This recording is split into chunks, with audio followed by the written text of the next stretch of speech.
بسم اللہ الرحمن الرحیم، السلام علیکم۔ آج ہم بتائیں گے کہ اسلام کے 5 کون کون سے کلمے ہیں۔ پہلا کلمہ ہے کلمہ طیبہ، جس کے پول ہے لا الہ الا اللہ محمد الرسول اللہ، یہ بخاری شریف کی روایت ہے۔ دوسرا کلمہ ہے شہادت، اشہد ان لا الہ الا اللہ واشہد ان محمدا عبدہ ورسولہ۔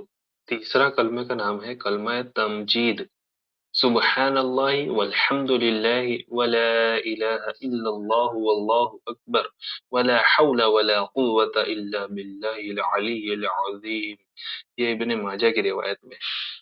اور چوتھا کلمہ ہے کلمہ توحید، جس کے بول ہے لا الہ الا اللہ وحدہ لا شریک لہ لہ الملک ولہ الحمد یحیی ویمیت بیدہ الخیر وہو علی کل شیء قدیر، یہ بھی بخاری شریف کی روایت میں سے ہے۔